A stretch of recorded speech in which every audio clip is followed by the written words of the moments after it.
Imagine if Pablo Escobar had not only escaped justice, but had his cocaine cartel transformed into one of the world's most respected multinational corporations, with his descendants running legitimate businesses worth billions while receiving knighthoods and honors from the very governments that once tried to stop him. Sounds impossible? That's exactly what happened with Jardine Matheson, except instead of Colombian cocaine, we're talking about Chinese opium. And instead of decades, this transformation took over a century to complete. Today, if you walk through the gleaming financial districts of Hong Kong or Singapore, you'll see the Jardine House towering over the central district, a monument to one of Asia's oldest and most powerful trading houses. The company's circular windows have earned it the nickname the House of 1,000 Orifices. But there's a darker joke hidden in that architecture. Those holes represent the countless ways Jardine Matheson has extracted profit from Asia for nearly 2 centuries. What most people don't realize is that this respectable corporate empire was built on one of history's most successful drug trafficking operations, run by Scottish merchants who turned the Chinese empire's ban on opium into the business opportunity of a lifetime. The story of Jardine Matheson isn't just about drugs. It's about how criminal enterprises evolve into legitimate institutions, how colonial powers used private companies as weapons of economic warfare, and how the modern global economy was built on foundations that would be considered organized crime by today's standards. It's the story of how 2 Scottish traders, William Jardine and James Matheson, created a business model so effective that it literally reshaped the geography of Asia, forced China to surrender Hong Kong to British rule, and established trading networks that still dominate Asian commerce today. But here's what makes this story more than just historical curiosity. The techniques that Jardine Matheson pioneered for converting illegal activities into political influence, for using legitimate businesses to launder criminal profits, and for leveraging government connections to protect illegal operations, are the same techniques that contemporary organized crime syndicates use today. The difference is that Jardine Matheson was so successful that their activities became legal, their profits became respectable, and their methods became the template for legitimate international business. The transformation began in the early 1800s, when the British East India Company's monopoly on Asian trade was creating massive opportunities for independent traders willing to operate outside legal constraints. The Chinese Empire had banned the importation of opium in 1729, recognizing its devastating effects on Chinese society and its potential to drain Chinese silver reserves to foreign powers. But this prohibition created exactly the kind of market inefficiency that entrepreneurial traders could exploit. Enormous demand for a product that couldn't be supplied through legal channels, combined with massive profit margins that could justify the risks associated with illegal trafficking.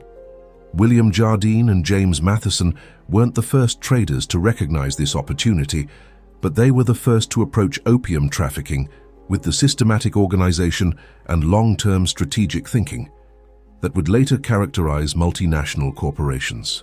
Instead of simply smuggling drugs for quick profits, they built an integrated supply chain that controlled every aspect of the opium trade, from production in India to distribution in China.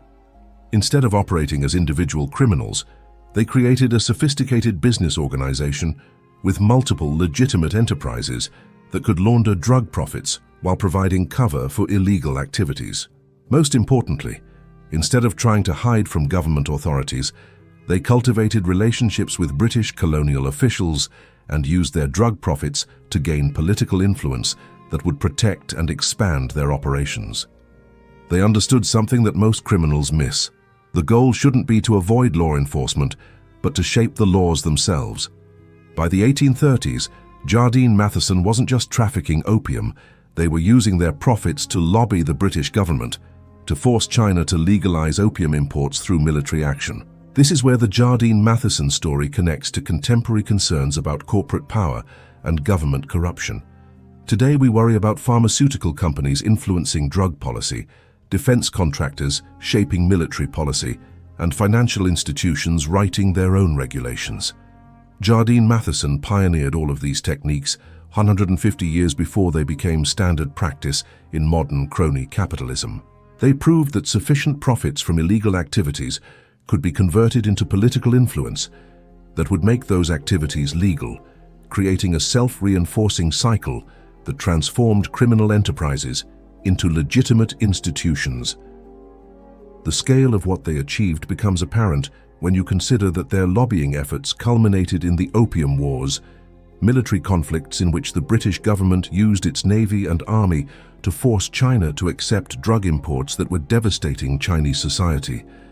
The First Opium War, 1839–1842, resulted in China ceding Hong Kong to British rule and opening multiple Chinese ports to British trade.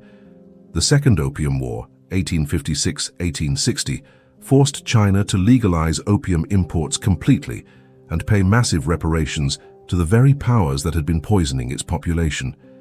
Think about that for a moment. A private drug cartel used its profits to convince a major world power to wage war against another major world power in order to protect and expand that cartel's illegal drug trafficking operations. It's as if the Medellin cartel had persuaded the US government to invade Colombia, to force the Colombian government to legalize cocaine trafficking, except Jardine Matheson actually succeeded, transforming their criminal enterprise into the foundation for British colonial control over much of Asia. The human costs of this success were staggering. Conservative estimates suggest that opium addiction affected over 12 million Chinese people by the 1850s, roughly 4% of China's total population at the time. The economic costs were even more devastating. With Chinese silver reserves drained to pay for opium imports, traditional industries destroyed by unfair competition with British manufacturers, and government revenues crippled by the social costs of mass addiction. The Taiping Rebellion, which killed an estimated 20–30 million people between 1850 and 1864, was partly triggered by social instability created by the opium trade and the wars fought to protect it.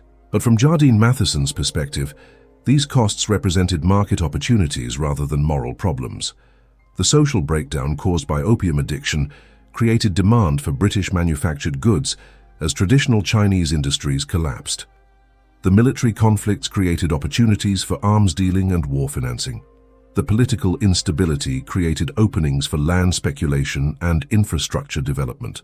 Even Chinese resistance to opium imports became profitable, since resistance drove up prices and created demand for the security services that Jardine Matheson could provide to other traders. This is the crucial insight that makes the Jardine Matheson story relevant to contemporary discussions about corporate responsibility and business ethics. They didn't become successful despite causing massive human suffering. They became successful because they found ways to profit from the suffering they caused. Every problem their opium trafficking created became a business opportunity for their other enterprises. Every Chinese attempt to resist drug imports became justification for military action that opened new markets.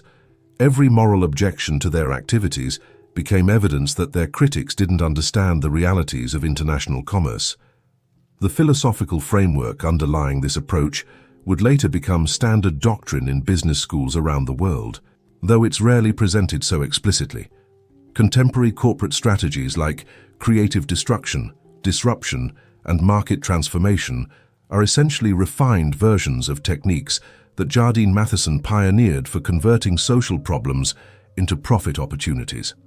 The difference is that contemporary corporations typically focus on transforming industries and consumer behaviors, while Jardine Matheson focused on transforming entire civilizations and political systems. By the 1860s, Jardine Matheson had achieved something unprecedented in the history of organized crime. They had converted their illegal drug trafficking operation into a legitimate multinational corporation with government protection, political influence, and social respectability. Their opium profits had been invested in shipping companies, trading houses, real estate development, banking operations, and manufacturing enterprises that provided multiple revenue streams and countless opportunities for laundering drug money through legitimate business activities. More importantly, they had created an institutional structure that could survive and evolve independently of its criminal origins. When opium trafficking eventually became unprofitable due to changing market conditions and political pressures, Jardine Matheson simply shifted their focus to other commodities and services, using the wealth and connections they had accumulated through drug trafficking to dominate legal markets in tea, silk, cotton, shipping, banking, and eventually electronics, automotive, and real estate development. The company that began as a Scottish drug cartel became one of Asia's largest conglomerates, with operations spanning dozens of countries and industries. Their descendants became respected business leaders, philanthropists, and government advisors who helped shape the economic development of modern Asia. The criminal enterprise became so thoroughly legitimized that contemporary observers have difficulty recognizing its origins in illegal drug trafficking that caused immense human suffering and forced political changes through military violence. This transformation wasn't accidental or inevitable. It was the result of systematic strategies for converting criminal profits into political influence, for using legitimate businesses to launder illegal gains, and for leveraging government connections to protect and expand profitable but harmful activities. Understanding how this transformation occurred is essential for recognizing similar patterns in contemporary business and politics, where criminal methods are often hidden behind sophisticated public relations campaigns and complex corporate structures.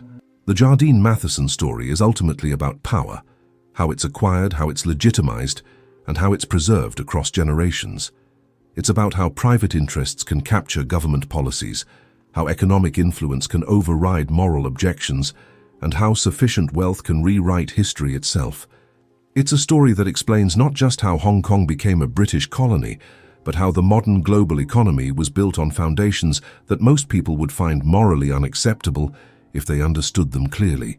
As we'll see throughout this investigation, every major innovation in multinational corporate strategy, every significant development in international trade law, and every important precedent in business-government relations can be traced back to techniques that Jardine Matheson pioneered while building their drug trafficking empire. They didn't just get away with their crimes, they used their crimes to establish the rules that everyone else would have to follow. This is the story of how drug dealers became empire builders, how criminals became statesmen, and how one of history's most successful organized crime syndicates transformed itself into a pillar of the international business establishment.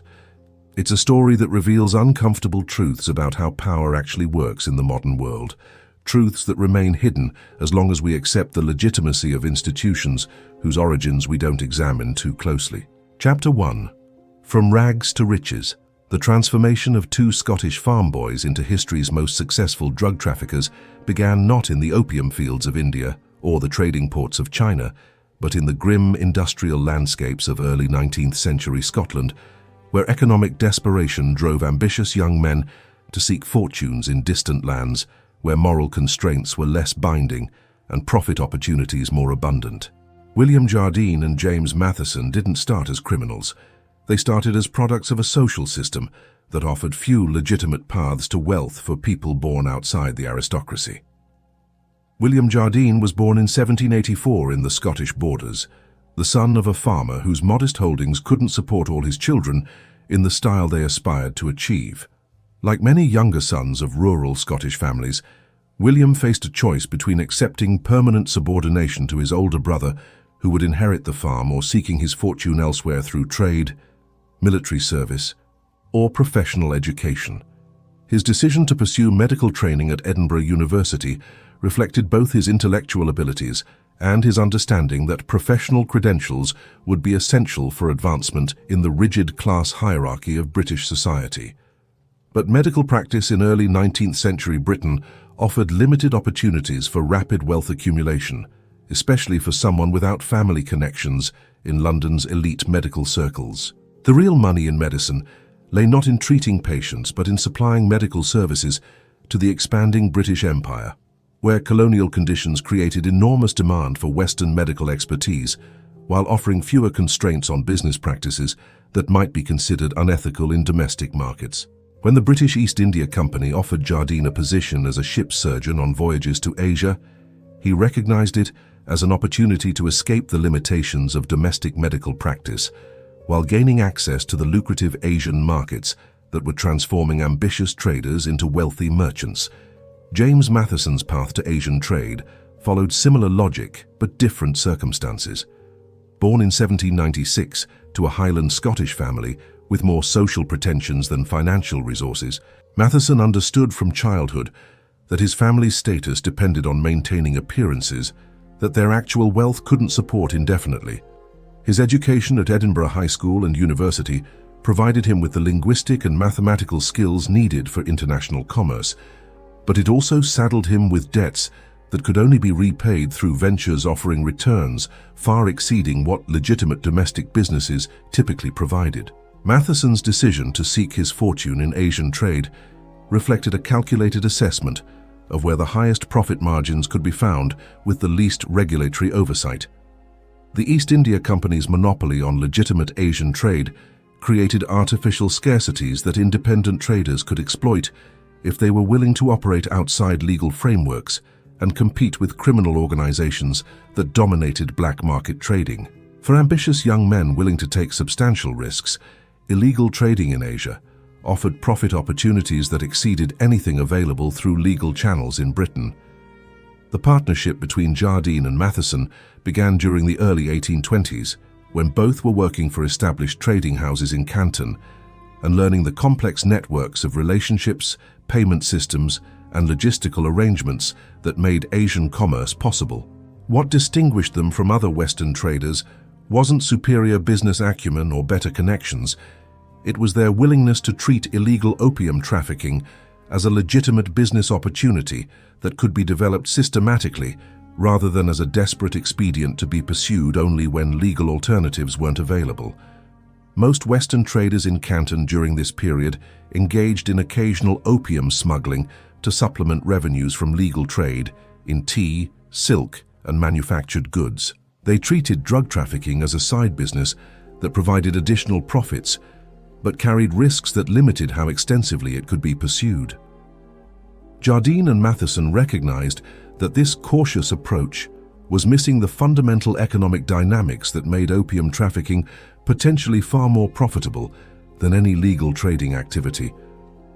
The key insight that transformed them from ordinary traders into organizational innovators was their recognition that China's prohibition of opium imports created a market inefficiency so large that systematic exploitation could generate profits sufficient to justify building an entire business organization around illegal drug trafficking. Instead of treating opium smuggling as a supplement to legal trade, they would make legal trade a supplement to opium smuggling, using profits from drug trafficking to finance expansion into multiple legitimate businesses that could provide cover for illegal activities while creating additional revenue streams. This strategic reorientation required capabilities that most criminal organizations lacked, but that Jardine and Matheson could develop through their education, social connections, and understanding of legitimate business practices. They needed to create supply chains that could move large quantities of opium from Indian production centers to Chinese distribution networks without detection by Chinese authorities. They needed financial systems that could process large cash flows without attracting unwanted attention from either Chinese or British authorities. Most importantly, they needed political relationships that could protect their operations against law enforcement while providing intelligence about government policies that might affect their business. The organizational structure they developed during the 1820s and 1830s became the template for modern multinational corporations, though it was originally designed to facilitate large-scale drug trafficking rather than legal international commerce.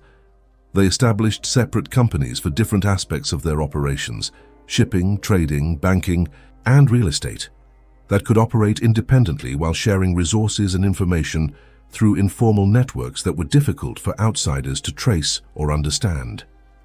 Each company maintained legitimate business activities that provided legal justification for its operations while generating revenues that supplemented profits from drug trafficking. Their shipping operations, for example, weren't limited to carrying opium. They also transported tea, silk, cotton, and manufactured goods through legal trading relationships that provided cover for illegal cargo, while generating additional profits that reduced their dependence on drug trafficking alone. Their banking operations processed payments for legal transactions involving multiple traders and companies, making it difficult for authorities to distinguish drug money from legitimate commercial revenues. Their real estate investments in rapidly growing trading centers like Hong Kong and Shanghai provided secure stores of wealth that couldn't easily be confiscated if their illegal activities were discovered. This diversification strategy was crucial for transforming a criminal enterprise into a legitimate business organization because it created multiple pathways for laundering drug profits while reducing the risks associated with dependence on a single illegal activity. If opium trafficking became too dangerous or unprofitable, they could shift resources to other activities without destroying their entire organization. If one aspect of their operations attracted unwanted attention from authorities, other aspects could continue functioning independently while the compromised activities were reorganized or abandoned. The financial techniques they developed for managing this complex organizational structure were far more sophisticated than what most legitimate businesses of their era employed, partly because illegal activities required more sophisticated accounting methods to disguise their true nature, and partly because the enormous profits from drug trafficking provided resources for hiring the best accountants and financial advisors available. They pioneered techniques for international fund transfers, currency hedging, and risk management that wouldn't become standard practice in legitimate international business until decades later. Their approach to government relations was equally innovative and equally influential on the subsequent development of corporate political strategies. Instead of trying to avoid government attention, they systematically cultivated relationships with British colonial officials whose support would be essential for protecting and expanding their operations. They provided valuable services to government officials, market intelligence, financial assistance, logistical support that made those officials dependent on Jardine Matheson capabilities while creating personal relationships that transcended purely business considerations. These government relationships were particularly important for their opium trafficking operations because British colonial policy in Asia involved complex contradictions that created opportunities for private traders willing to exploit bureaucratic ambiguities. The British government officially disapproved of opium trafficking because it violated Chinese law and created diplomatic problems with the Chinese Empire. But the same government depended on revenues from opium production in British India and benefited from the political leverage that opium provided in negotiations with Chinese authorities. Jardine and Matheson positioned themselves as the solution to this policy contradiction by providing services that allowed British officials to benefit from opium trafficking without taking direct responsibility for its consequences. They handled the dangerous and morally questionable aspects of drug trafficking while sharing profits with government officials through consulting fees, investment opportunities, and other arrangements that provided plausible legal cover for what were essentially bribes. Government officials could claim they were supporting legitimate British business interests rather than criminal drug trafficking, while Jardine Matheson gained political protection that made their illegal activities much safer and more profitable. By the 1830s, this systematic approach to illegal drug trafficking had made Jardine Matheson one of the wealthiest and most politically influential organizations in Asia. Their annual profits from opium trafficking exceeded the revenues of many legitimate multinational corporations, while their political connections provided access to government decision-making that most business leaders couldn't achieve through legal channels.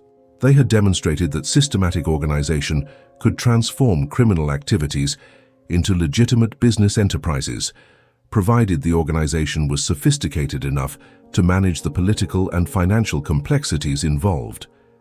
The success of their transformation from Scottish farm boys to Asian business magnates wasn't due to superior moral character or exceptional business genius.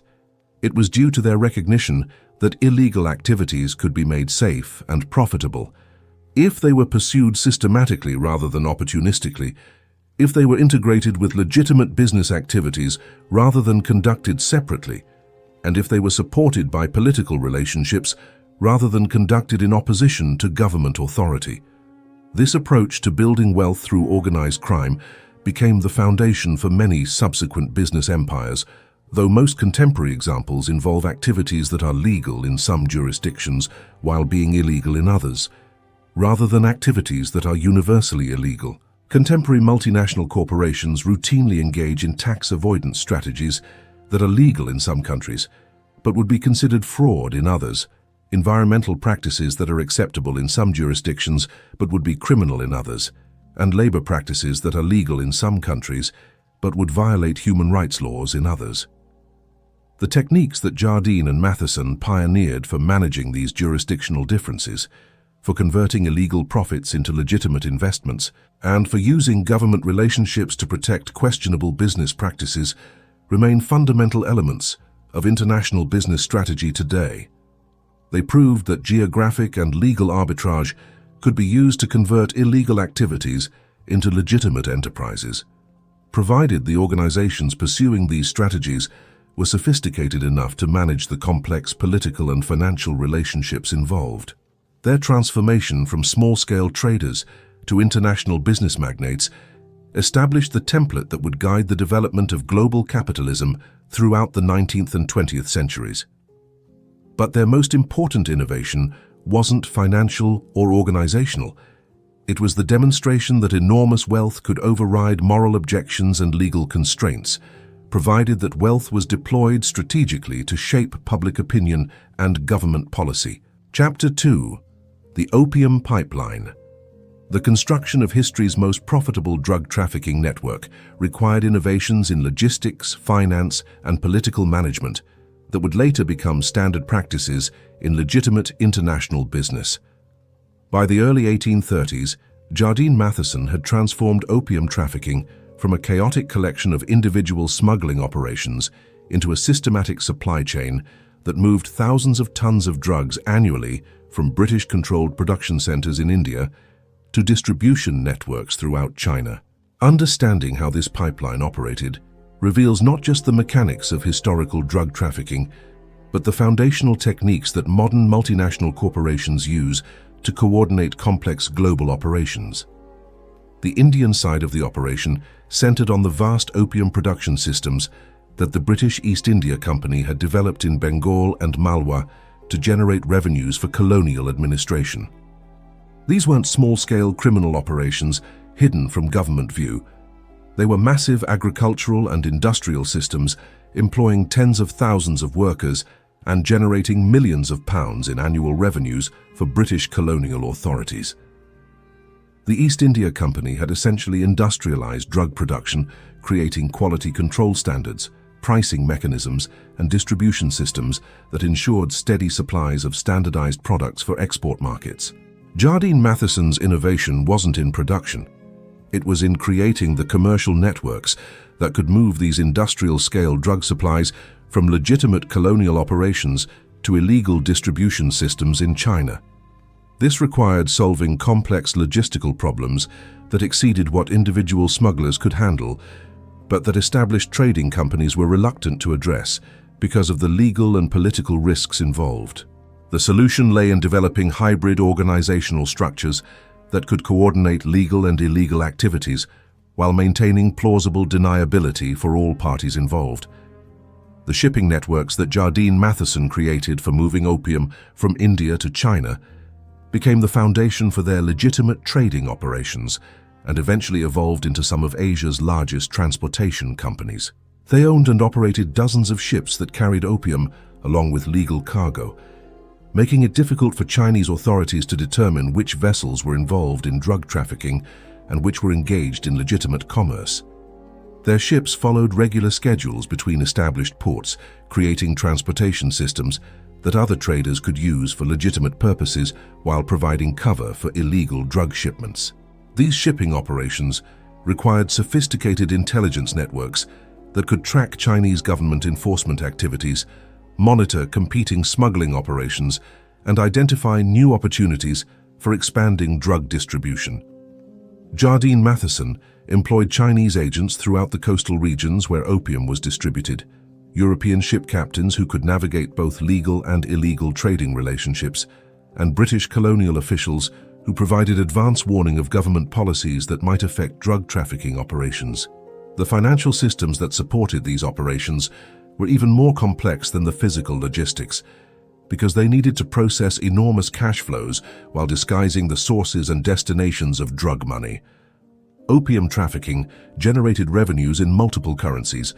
Through transactions involving buyers and sellers across different legal jurisdictions, creating accounting challenges that required innovations in international finance that wouldn't become standard practice in legitimate business until decades later. Jardine Matheson pioneered techniques for international money transfers that allowed them to collect payments in China and transfer funds to suppliers in India without moving physical currency across borders where it might be detected by authorities.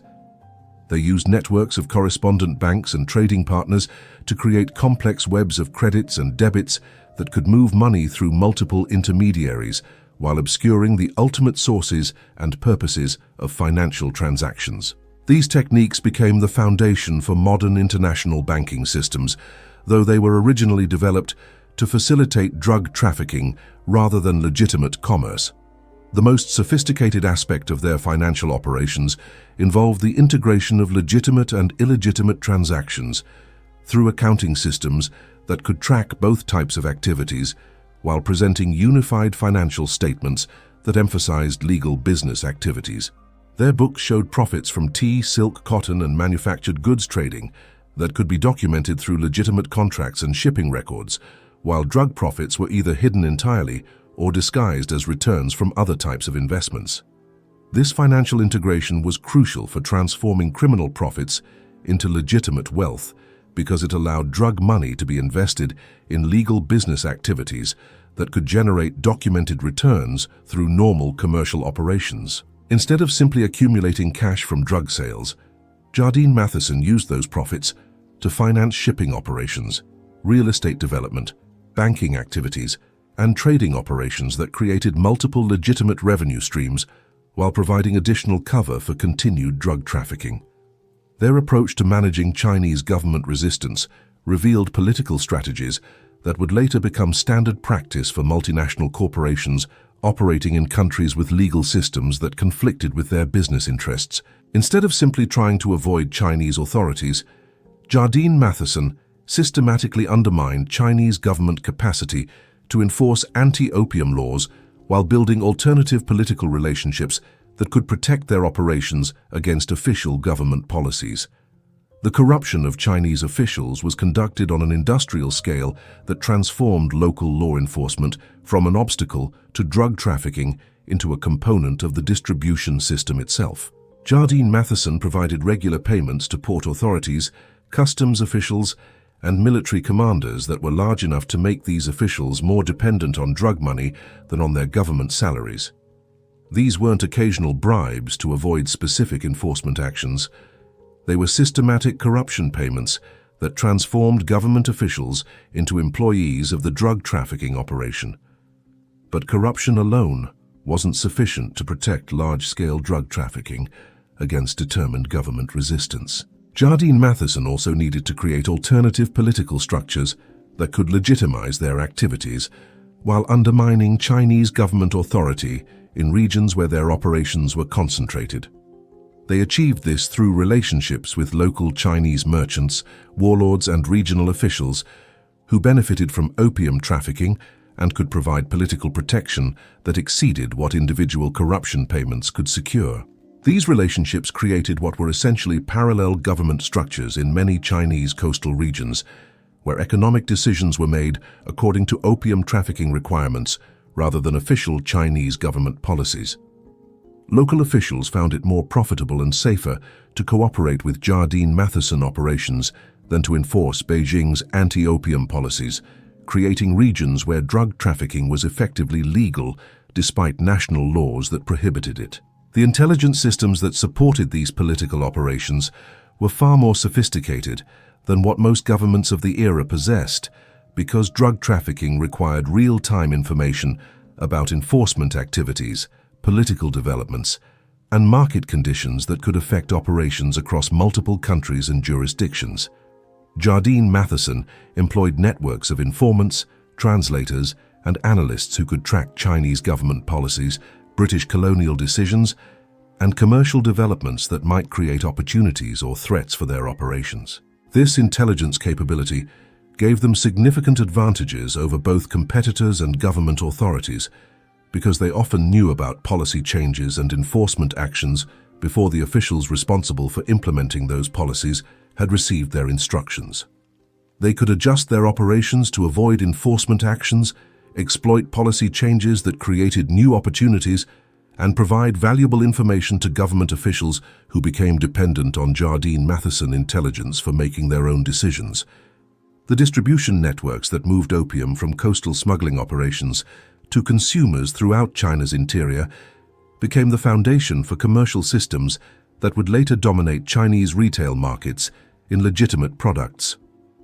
Jardine Matheson created relationships with Chinese merchants who could distribute opium through existing commercial networks that also handled tea, textiles, and other consumer goods. These merchants often operated legitimate businesses that provided cover for drug distribution, while generating additional revenues that reduced their dependence on opium trafficking alone.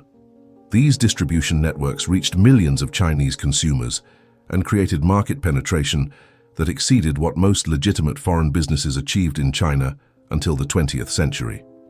The techniques that Jardine Matheson developed for marketing addictive products, for creating customer loyalty among users of harmful substances, and for maintaining distribution relationships with local partners who were dependent on the illegal trade, became templates for international marketing strategies that remain influential in contemporary global business. The scale of the operation by the late 1830s was staggering by any historical standard. Jardine Matheson was moving over 1,000 tons of opium annually into China, enough to supply millions of users while generating revenues that exceeded the budgets of many national governments. Their ships controlled significant portions of the shipping routes between India and China. Their financial operations processed cash flows that rivaled those of major banks. Their political relationships extended from local Chinese officials to senior British colonial administrators. But the most important aspect of the opium pipeline wasn't its scale, it was its systematic character. Jardine Matheson hadn't simply stumbled into successful drug trafficking through luck or exceptional criminal talent.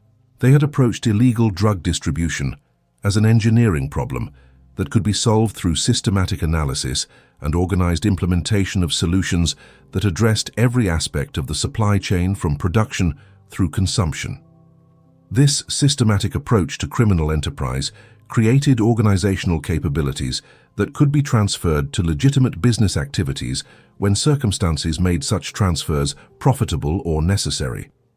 The logistic systems developed for drug trafficking could handle legal cargo just as efficiently.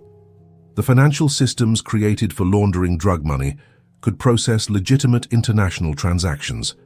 The political relationships built to protect illegal operations could support legal business activities. The intelligence networks developed for criminal purposes could provide market research for legitimate commercial operations.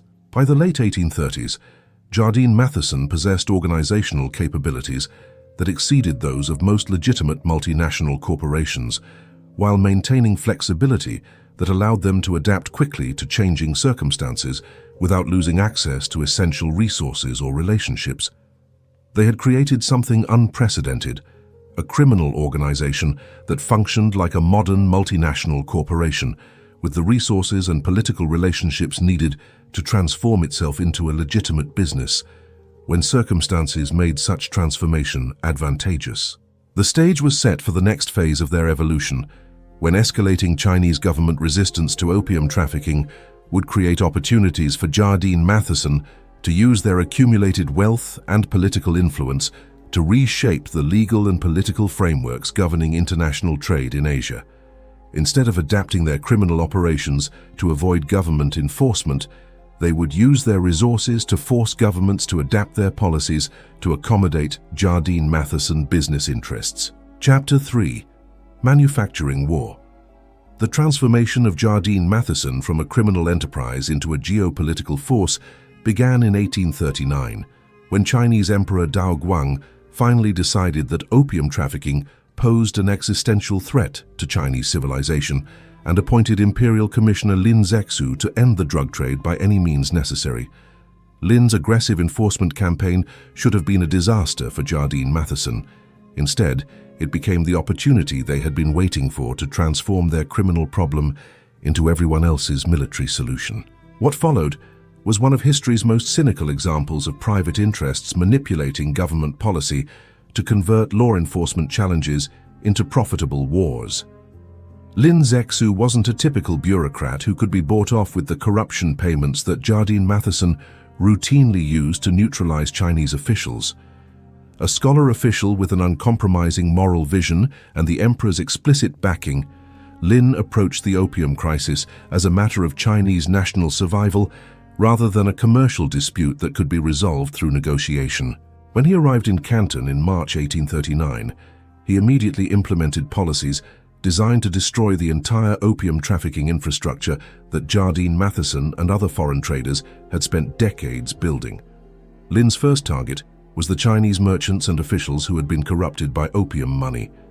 He ordered the execution of Chinese opium dealers, the confiscation of properties used in drug trafficking, and the dismissal of officials who had been taking bribes from foreign traders. These weren't symbolic gestures. Within weeks, Lin had fundamentally disrupted the networks of corruption and collaboration that made large-scale opium trafficking possible. Chinese officials who had been protecting foreign drug operations suddenly found it more dangerous to cooperate with traffickers than to enforce anti-opium laws. But Lin's most dramatic action was his decision to hold the entire foreign trading community in Canton hostage until they surrendered their opium stockpiles and signed pledges to end drug trafficking permanently. On March 24, 1839, Lin surrounded the foreign factories with troops and announced that no foreign traders would be allowed to leave until they had surrendered all opium in their possession and agreed to cease drug trafficking operations. For 6 weeks, over 300 foreign traders were trapped in Canton while Lin's forces maintained a complete blockade of their facilities. The response of the foreign trading community revealed the extent to which legitimate merchants had become dependent on profits from illegal drug trafficking. Instead of simply surrendering the opium and resuming legal trade, the traders demanded that their governments intervene militarily to protect their right to continue drug trafficking. Jardine Matheson led this response, using their political connections to frame Lin's enforcement actions as attacks on British sovereignty and free trade principles rather than legitimate law enforcement against criminal activities. William Jardine personally returned to London in 1839 to lobby for military intervention, meeting with Foreign Secretary Lord Palmerston and other senior government officials to argue that British interests in Asia would be destroyed if China was allowed to enforce its anti-opium laws. The arguments he presented weren't based on the inherent value of opium trafficking. They were based on broader claims about British commercial rights and the precedent that Chinese enforcement would set for other restrictions on British trade throughout Asia. Jardine's lobbying strategy revealed sophisticated understanding of how to frame criminal interests as national interests by connecting immediate business concerns to larger strategic objectives that government officials could support without appearing to endorse illegal activities. He argued that allowing China to prohibit opium imports would encourage other Asian countries to restrict British trade in all commodities. He claimed that Chinese enforcement actions violated international law principles that protected foreign merchants from arbitrary government interference. Most importantly, he argued that British credibility throughout Asia depended on demonstrating that no local government could successfully challenge British commercial interests. These arguments were effective because they converted a simple law enforcement issue into a complex question of international relations and imperial strategy. Government officials who might have hesitated to support drug traffickers could support military action to protect British sovereignty and commercial rights. The specific focus on opium could be presented as a secondary concern that was less important than the broader principles involved in Chinese-British relations. Jardine's access to senior government officials and his credibility in policy discussions reflected the political influence that his organization had accumulated through years of systematic relationship building with British colonial administrators. He wasn't simply a businessman requesting government assistance. He was a major source of intelligence about Asian markets and political developments that government officials relied on for making policy decisions. His analysis of Chinese capabilities and intentions carried weight because he possessed information and expertise that government officials couldn't easily obtain from alternative sources. The financial arguments that Jardine presented were equally important for securing government support. He provided detailed projections showing that military action to force Chinese acceptance of opium imports would generate enormous revenues for British colonial administration through increased trade volumes and expanded market access. He argued that the costs of military intervention would be more than offset by the profits from expanded trade relationships that would result from demonstrating British determination to protect commercial interests against local government interference. These financial projections weren't simply optimistic speculation. They were based on detailed analysis of Chinese market conditions and trading opportunities that Jardine Matheson had developed through their extensive operations throughout China. They could provide specific information about Chinese production capabilities, consumer demand patterns, and political vulnerabilities that government officials needed for planning military operations and post-war commercial policies. The lobbying campaign that Jardine organized extended beyond his personal meetings with government officials to include systematic efforts to shape public opinion in support of military intervention. Jardine Matheson financed newspaper articles and pamphlets that presented the Chinese enforcement actions as attacks on British rights and described military intervention as necessary for protecting legitimate British commercial interests throughout Asia. These publicity efforts carefully avoided detailed discussion of opium trafficking, while emphasizing broader themes about British commercial expansion and Chinese resistance to international trade. The success of this propaganda campaign demonstrated techniques for manipulating public opinion that would later become standard practice for corporations seeking government support for policies that primarily served private interests. By focusing attention on abstract principles like free trade and British sovereignty, while minimizing discussion of specific activities like drug trafficking, Jardine Matheson was able to build public support for military action that would primarily benefit their criminal operations. The decision to launch the First Opium War reflected the effectiveness of Jardine's political strategy, but it also revealed the extent to which British government policy in Asia had become subordinated to the commercial interests of private trading companies. The war wasn't fought to advance any clearly defined British national interest. It was fought to protect the profits of companies engaged in activities that were illegal under Chinese law and morally questionable by British standards. The military operations that began in 1840 demonstrated the overwhelming technological advantages that allowed European powers to impose their will on Asian societies that had been weakened by internal problems and technological stagnation. British naval forces could attack Chinese coastal cities while remaining immune to Chinese retaliation. British armies equipped with modern weapons could defeat much larger Chinese forces that relied on traditional military techniques.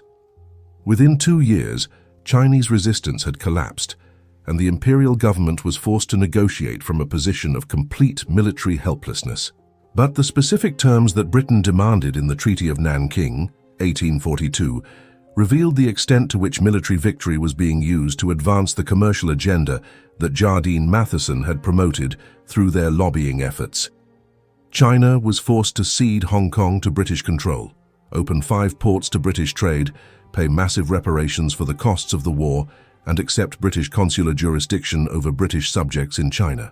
Most importantly, from Jardine Matheson's perspective, China was forced to accept British opium imports and could never again prohibit drug trafficking by foreign merchants. The immediate beneficiaries of these treaty terms were the same trading companies that had lobbied for military intervention in the first place. Jardine Matheson gained secure bases for their operations in Hong Kong and the newly opened ports, legal protection against Chinese law enforcement, and guaranteed access to Chinese markets that had previously been restricted or illegal. Their drug trafficking operations could now proceed openly under British government protection, while their legitimate trading activities expanded dramatically into markets that had been opened by military force.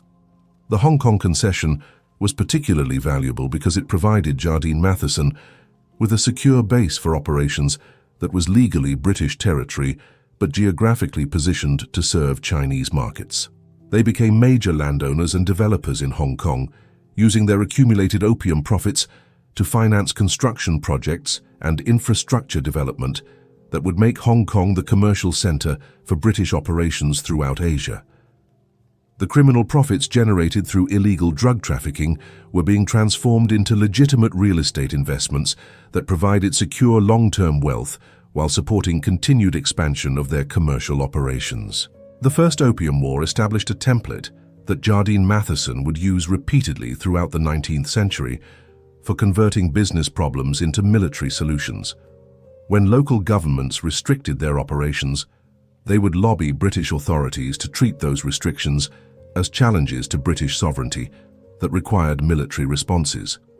When competitors threatened their market positions, they would frame competitive pressures as attacks on British commercial interests that justified government intervention on their behalf.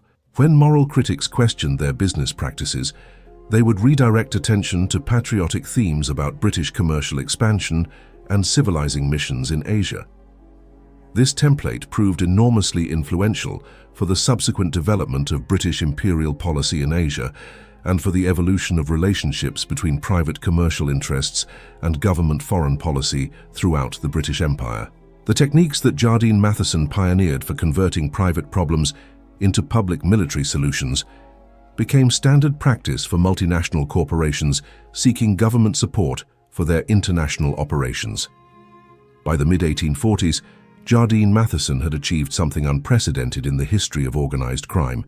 They had used their illegal profits to finance successful lobbying campaigns that resulted in military action that legalized their criminal activities while expanding their access to profitable markets. They had proven that sufficient wealth could not only buy protection from law enforcement, but could actually reshape laws and political systems to accommodate criminal enterprises that had become too large and politically influential to suppress through normal law enforcement methods. Chapter 4: Hong Kong. The transformation of Hong Kong from a barren rock inhabited by fishing villages into one of Asia's greatest commercial centers represents history's most successful money laundering operation, conducted on a geographic scale that dwarfs anything attempted by modern criminal organizations. When Britain seized Hong Kong in 1842 as part of the Treaty of Nanking, the territory became much more than a strategic military base or convenient trading post. It became the institutional mechanism through which Jardine Matheson and other opium trafficking organizations could convert their enormous criminal profits into legitimate wealth, while establishing the foundations for legal business empires that would dominate Asian commerce for the next century. The selection of Hong Kong for British occupation wasn't a random military decision or a response to the territory's inherent commercial advantages. Hong Kong's harbors were excellent, but other locations offered similar geographical benefits without requiring costly military occupation and colonial administration. The decision to demand Hong Kong specifically reflected lobbying by trading companies who understood that territorial control would provide unique opportunities for converting illegal profits into legitimate investments while creating secure bases for continued expansion of both legal and illegal commercial operations. Jardine Matheson had been operating in Hong Kong waters since the 1830s, using the territory's strategic location and weak Chinese government control to establish secure facilities for their opium trafficking operations. When British forces occupied Hong Kong during the war, Jardine representatives were among the first foreign civilians to establish permanent operations on the island, purchasing substantial land holdings and beginning construction projects that would transform Hong Kong into the commercial infrastructure that their business operations required. The colonial government that Britain established in Hong Kong was explicitly designed to serve the commercial interests of the trading companies whose lobbying had created the territory in the first place. The governor and other senior officials were typically men with extensive experience in Asian trade, who understood and supported the business models that companies like Jardine Matheson had developed. Colonial policies prioritized commercial development over other considerations, creating regulatory frameworks that encouraged business activities while minimizing government interference in commercial operations. This business-friendly approach extended to policies governing opium trafficking, which remained the largest source of revenue for many of the companies that were financing Hong Kong's development. The colonial government didn't explicitly endorse drug trafficking, but it created legal frameworks that allowed opium trading to proceed openly while providing plausible deniability for government officials who preferred not to acknowledge their territory's dependence on drug money. Opium was treated as a legitimate commodity that could be taxed and regulated like any other valuable trade good. The revenue implications of this policy were enormous.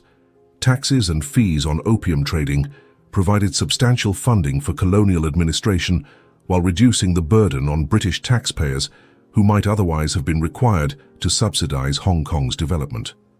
More importantly, the economic activity generated by opium trading created employment, construction opportunities, and commercial relationships that supported the broader development of Hong Kong as a regional commercial center. Jardine Matheson's role in Hong Kong's development extended far beyond their participation in opium trafficking to encompass real estate development, infrastructure construction, financial services, and commercial activities that created the institutional foundations for Hong Kong's emergence as Asia's leading international business center.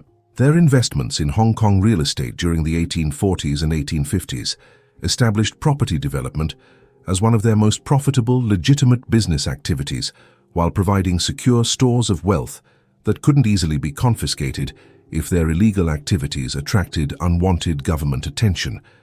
The construction projects that Jardine Matheson financed during Hong Kong's early development created employment for thousands of Chinese workers while establishing the commercial infrastructure that would support expanded trading operations throughout Asia. Their warehouses, docks, office buildings, and residential developments provided the physical facilities that other businesses needed for their own operations, creating multiple revenue streams that reduced Jardine Matheson's dependence on opium trafficking while expanding their influence over Hong Kong's economic development. These infrastructure investments were particularly important for money laundering purposes because construction projects provided legitimate explanations for large cash expenditures that might otherwise have attracted unwanted attention from auditors or law enforcement agencies. Money that had been generated through illegal drug sales could be converted into construction contracts, equipment purchases, and payroll expenses that created documented business activities while producing valuable assets that could generate legitimate rental income and appreciation returns. The financial services that Jardine Matheson developed in Hong Kong became the foundation for modern international banking in Asia. Though these services were originally created to facilitate money laundering for drug trafficking operations rather than to serve legitimate commercial needs. Their banking operations processed payments for multiple trading companies while providing currency exchange, credit arrangements, and international fund transfers that enabled complex financial transactions involving multiple jurisdictions and currencies. These banking services were particularly sophisticated because drug trafficking required financial capabilities that exceeded what most legitimate businesses needed. Opium traders dealt with large cash transactions involving buyers and sellers who couldn't use conventional banking services, multiple currencies whose exchange rates fluctuated significantly, and international fund transfers that needed to avoid detection by law enforcement agencies in various countries. The techniques that Jardine Matheson developed for handling these challenges became the foundation for international banking services that legitimate businesses would later adopt for their own operations. The integration of legitimate and illegitimate financial activities through Hong Kong's banking system created opportunities for massive money laundering that transformed criminal profits into documented business income while providing capital for continued expansion of both legal and illegal commercial operations. Drug money that was deposited in Hong Kong banks could be lent to legitimate businesses for real estate development, infrastructure construction, and commercial investments that generated documented returns through normal business activities. This financial integration was facilitated by the colonial government's laissez-faire approach to banking regulation, which allowed financial institutions to operate with minimal oversight while maintaining secrecy about their clients' activities and the sources of their deposits. Hong Kong's banks weren't required to report suspicious transactions or to verify the sources of large deposits, creating financial environments that were ideal for money laundering while supporting the territory's development as an international commercial center. The commercial networks that Jardine Matheson established through Hong Kong extended throughout Asia and eventually reached markets in Europe, Australia, and the Americas. Their Hong Kong operations served as the coordinating center for trading activities that involved dozens of different commodities and hundreds of business relationships with suppliers, customers, and partners across multiple countries. These networks provided legitimate cover for continued opium trafficking while creating multiple revenue streams that reduced their dependence on illegal activities. The diversification of Jardine Matheson's business operations through Hong Kong demonstrated how criminal organizations could use territorial control to transform themselves into legitimate multinational corporations while maintaining access to illegal revenue sources that provided competitive advantages over purely legitimate competitors. Their legitimate businesses benefited from access to capital that had been generated through high-profit illegal activities, while their illegal activities benefited from the political protection and logistical support that their legitimate businesses provided. By the 1850s, Hong Kong had become the institutional mechanism that enabled the transformation of the entire opium trafficking industry from a collection of criminal enterprises into a legitimate component of the international commercial system. The territory's legal frameworks, financial institutions, and commercial infrastructure enabled systematic money laundering on a scale that converted hundreds of millions of dollars in drug profits into legitimate investments, while supporting the development of Hong Kong as Asia's leading international business center. The success of this transformation had profound implications that extended far beyond the immediate interests of opium trafficking organizations. Hong Kong's development as a money laundering center established precedents for offshore financial systems that would later be replicated in other jurisdictions, seeking to attract international business by offering regulatory environments that facilitated questionable financial activities. The techniques for integrating criminal and legitimate business activities that were pioneered in Hong Kong became templates for contemporary offshore banking, tax avoidance strategies, and regulatory arbitrage that characterize modern international finance. The institutional innovations that enabled Hong Kong's development as a money laundering center also influenced the evolution of colonial administration throughout the British Empire and the development of international law governing commercial activities in territories with disputed sovereignty. The legal frameworks that allowed opium trafficking to proceed openly while maintaining official government disapproval became models for managing other activities that were profitable for imperial interests while being morally questionable or illegal under domestic law. The physical transformation of Hong Kong from fishing villages to international commercial center demonstrated how criminal profits could be converted into legitimate wealth through systematic investment in infrastructure development, real estate construction, and business expansion that created employment and economic activity, while serving the needs of the criminal organizations that financed these investments. The techniques that Jardine Matheson used for converting drug money into legitimate real estate and business investments became templates for money laundering strategies that remain influential in contemporary organized crime. By the 1860s, Hong Kong had achieved something unprecedented in the history of organized crime. An entire territory whose economic development and political institutions were explicitly designed to facilitate the transformation of criminal enterprises into legitimate business organizations, while maintaining access to illegal revenue sources that provided competitive advantages in legal markets. The territory had become, in effect, a machine for converting crime into respectability, providing institutional mechanisms that could transform any sufficiently large criminal enterprise into a legitimate multinational corporation.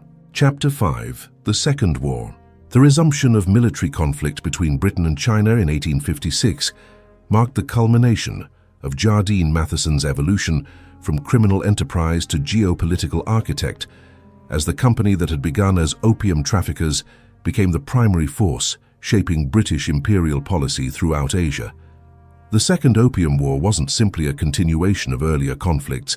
It was a systematic campaign designed to eliminate any remaining Chinese capacity to resist foreign commercial penetration, while establishing the legal and political frameworks that would guarantee permanent foreign control over Chinese markets and resources.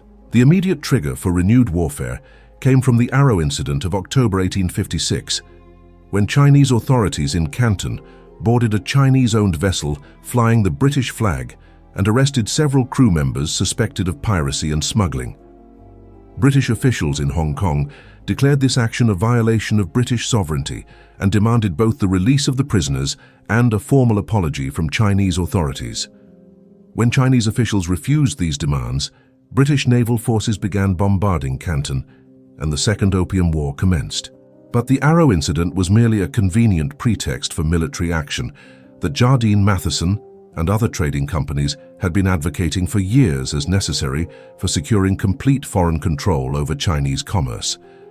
The limited concessions that China had been forced to grant after the First Opium War hadn't satisfied the commercial ambitions of British trading companies who wanted unlimited access to Chinese markets, elimination of all restrictions on foreign business activities, and formal recognition of foreign extraterritorial rights that would place British subjects beyond the reach of Chinese law entirely.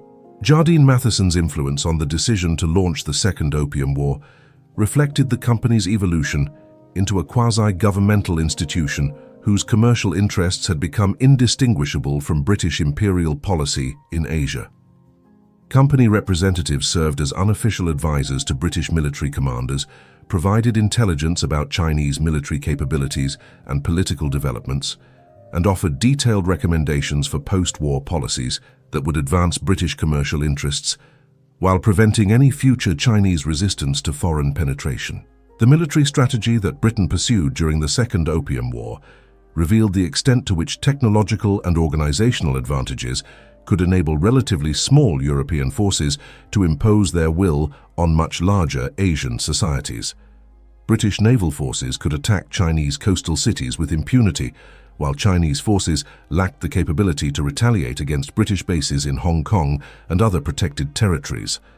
British armies, equipped with modern rifles and artillery, could defeat Chinese forces that significantly outnumbered them, but relied on traditional weapons and tactics that were obsolete by mid-19th century standards. But the most important aspect of British military strategy wasn't technological superiority.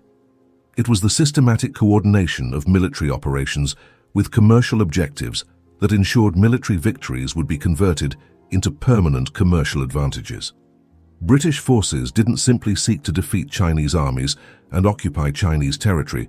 They sought to destroy Chinese governmental capacity while establishing the institutional frameworks that would guarantee permanent foreign control over Chinese economic development.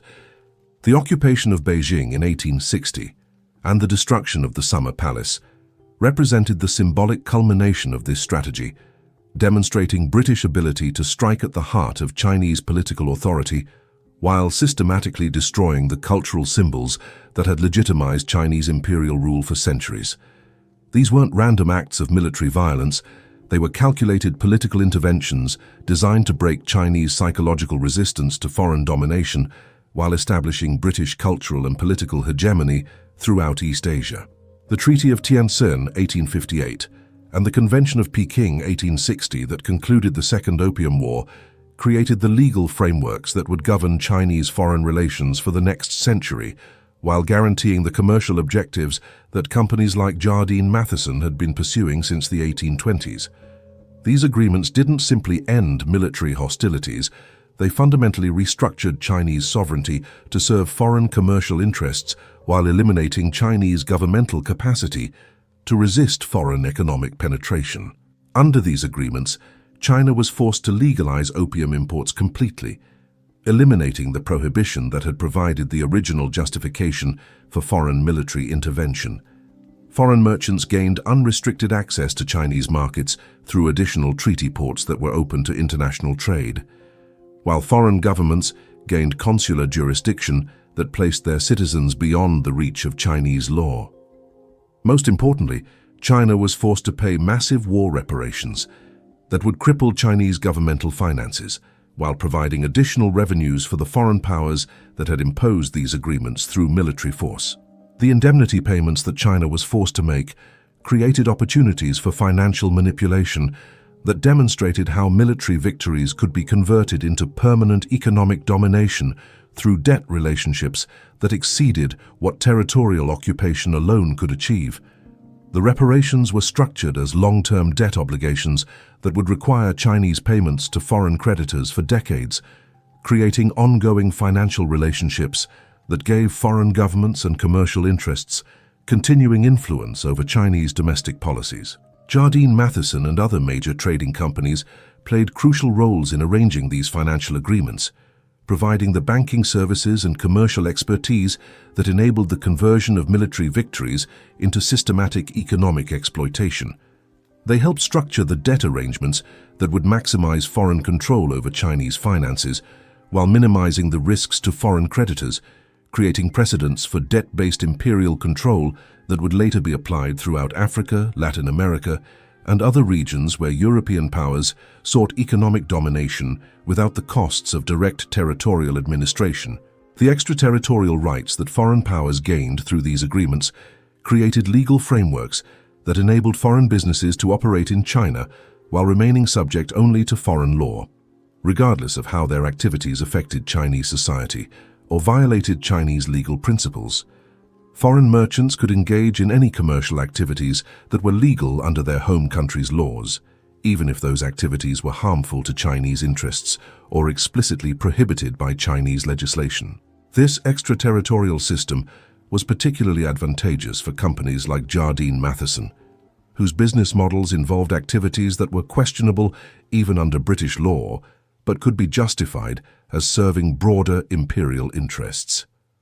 Opium trafficking, for example, remained technically illegal under various British statutes, but these prohibitions couldn't be enforced against British subjects operating under extraterritorial protection in China.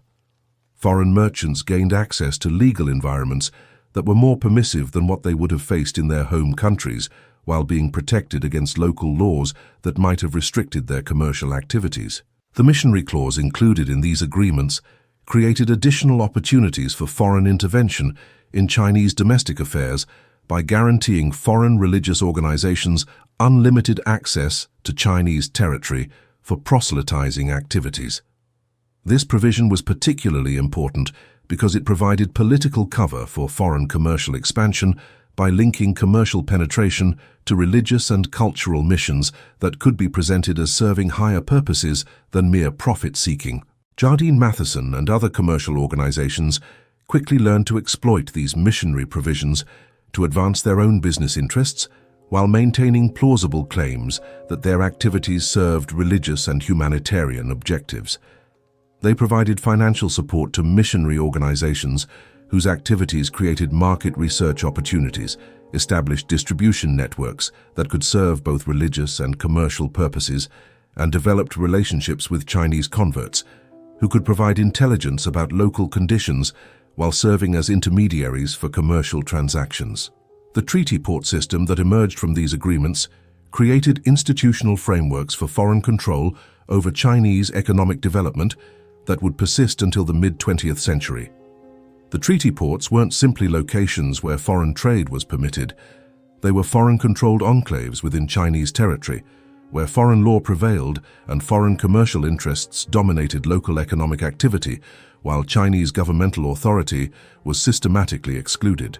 Jardine Matheson established major operations in each of the newly opened treaty ports, using their accumulated capital and political connections to secure dominant positions in local commerce, while financing infrastructure development that would support expanded foreign business activities. Their investments in warehouses, docks, communication systems, and transportation networks created the commercial infrastructure that enabled systematic foreign economic penetration throughout China, while generating rental income and asset appreciation that diversified their revenue sources beyond opium trafficking. By 1860, the combination of military victories and commercial expansion had achieved all of the objectives that Jardine Matheson had been pursuing since the 1820s, while creating institutional frameworks that would guarantee permanent foreign advantages in Chinese markets. Opium trafficking was completely legal and could proceed openly under foreign government protection. Foreign merchants had unlimited access to Chinese markets and were protected against Chinese law enforcement. Foreign governments had established precedents for military intervention to protect commercial interests against local government interference. Most importantly, The commercial networks and political relationships that had been developed during decades of illegal opium trafficking had been transformed into legitimate business operations and official government policies that would support continued foreign economic domination, without requiring continued reliance on criminal activities. The techniques for converting illegal profits into legitimate wealth, for using commercial success to gain political influence, and for leveraging political influence to expand commercial opportunities, had become standard elements of imperial policy throughout the British Empire. The success of the Second Opium War represented the complete triumph of the business model that Jardine Matheson had pioneered during the 1820s and 1830s. They had demonstrated that criminal enterprises could be transformed into legitimate multinational corporations through systematic political engagement, that illegal activities could be made legal through appropriate military and diplomatic pressure, and that sufficient commercial success could override any moral objections to the methods through which that success had been achieved. The institutional legacy of these achievements would shape the development of international law, imperial administration, and multinational corporate strategy throughout the late 19th and early 20th centuries. The techniques for using commercial interests to justify military intervention, for converting military victories into commercial advantages, and for structuring international agreements to serve private business interests became templates that would be applied repeatedly throughout Africa, Latin America, and other regions where European powers sought economic penetration without direct territorial control. Chapter 6. Crime Syndicate to Corporate Empire. The transformation of Jardine Matheson from a drug trafficking organization into one of Asia's most respectable multinational corporations represents the most successful example in modern history of criminal enterprise evolution into legitimate business empire. By the 1870s, the company that had built its fortune through illegal opium trafficking had become the dominant commercial organization in East Asia, controlling shipping networks that connected dozens of Asian ports, trading operations that handled millions of pounds worth of commodities annually, and financial services that provided banking capabilities for businesses throughout the region. This transformation wasn't simply a matter of abandoning illegal activities and focusing on legitimate business. It was a systematic process of converting criminal profits into legitimate investments while using the competitive advantages that criminal activities had provided to dominate legal markets. The enormous capital accumulation that opium trafficking had generated gave Jardine Matheson resources that purely legitimate competitors couldn't match, while the political relationships and commercial networks that had been developed for drug trafficking provided capabilities that could be applied to any type of business activity. The diversification strategy that Jardine Matheson pursued during the 1860s and 1870s revealed sophisticated understanding of how criminal enterprises could evolve into legitimate business organizations without losing their competitive advantages over purely legitimate competitors. Instead of simply reinvesting opium profits in more opium trafficking, they systematically invested in shipping companies, trading operations, real estate development, banking services, and manufacturing enterprises that created multiple legitimate revenue streams while providing additional cover for any continued illegal activities. Their shipping operations became the foundation for what would eventually become some of Asia's largest transportation companies, though these operations were originally developed to move opium and other contraband without detection by law enforcement agencies.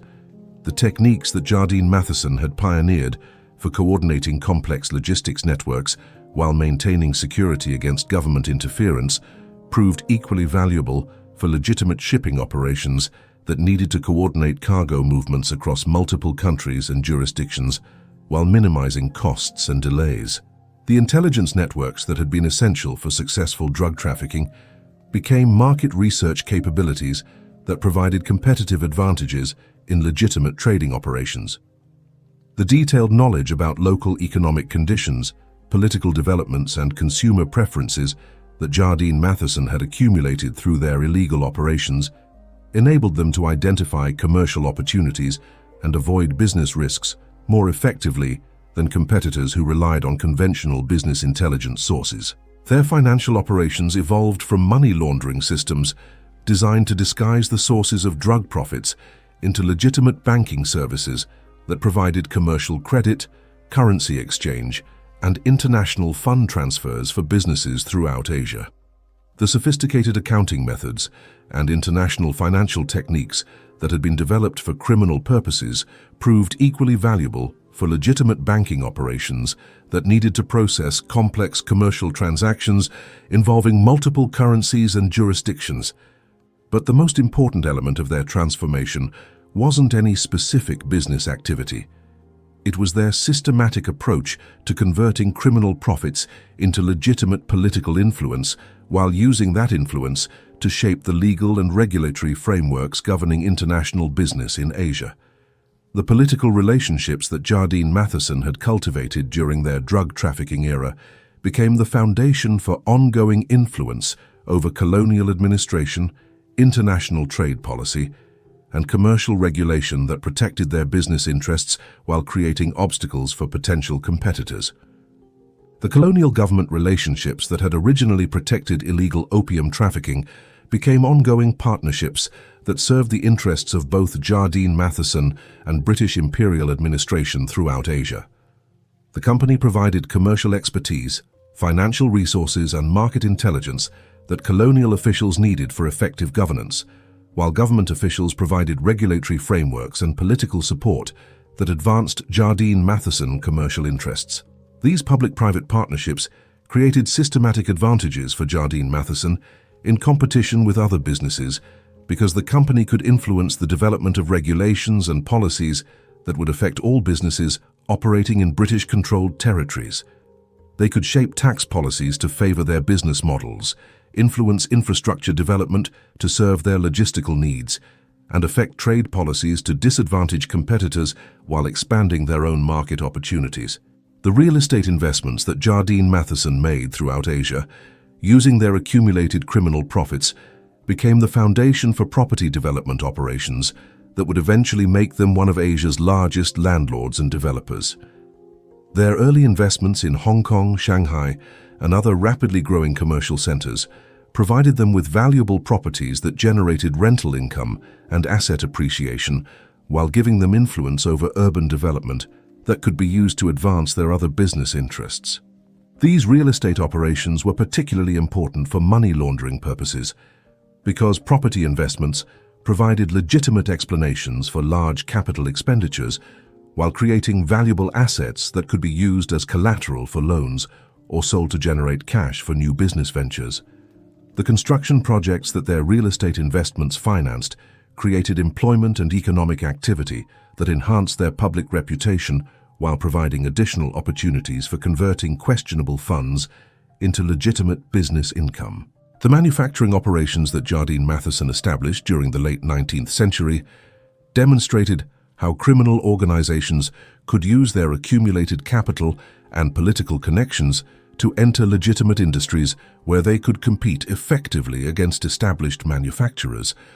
Their textile operations in China, for example, benefited from access to raw materials through their trading networks, capital for equipment purchases through their accumulated profits, and political protection against Chinese government policies that might have favored domestic manufacturers. The commercial intelligence capabilities that Jardine Matheson had developed for drug trafficking became competitive advantages in legitimate manufacturing because they provided detailed information about market conditions, consumer preferences, and political developments that affected manufacturing costs and market opportunities.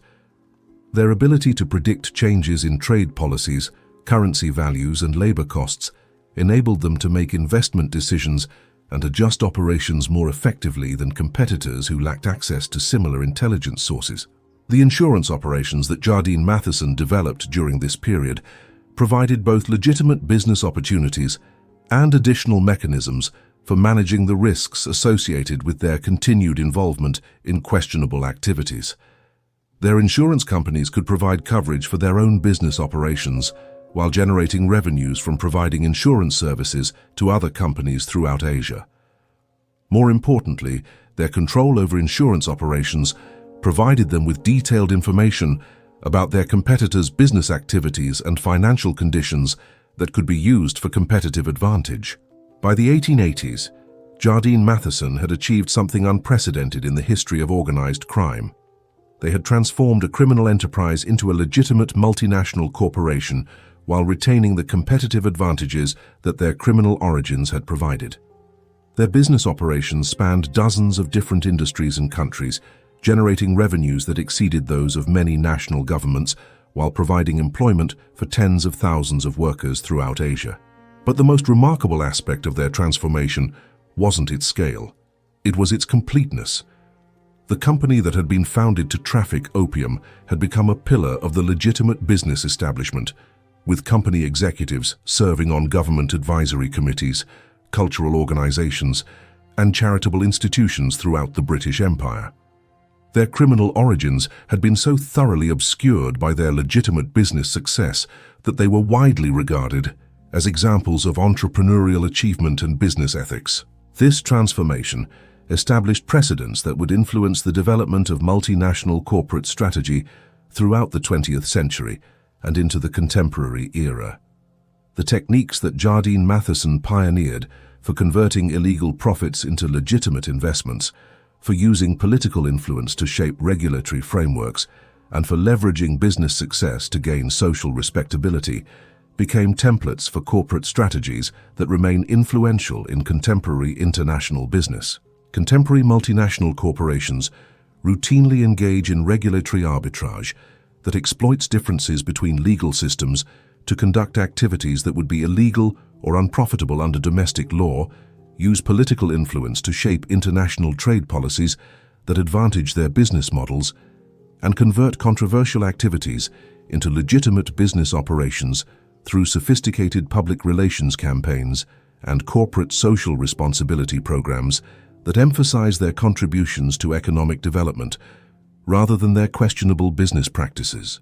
The institutional legacy of Jardine Matheson's transformation can be seen in contemporary offshore financial systems that enable systematic tax avoidance and money laundering, international trade agreements that prioritize corporate interests over national sovereignty, and regulatory frameworks that allow multinational corporations to operate with minimal oversight while maintaining access to government support when their activities create problems that threaten broader economic stability. The success of their transformation from criminal enterprise to legitimate business empire demonstrated that any sufficiently large and politically sophisticated criminal organization could achieve similar results, provided they were willing to invest in long-term strategies for converting illegal profits into legitimate political influence while using that influence to reshape the legal frameworks governing their activities.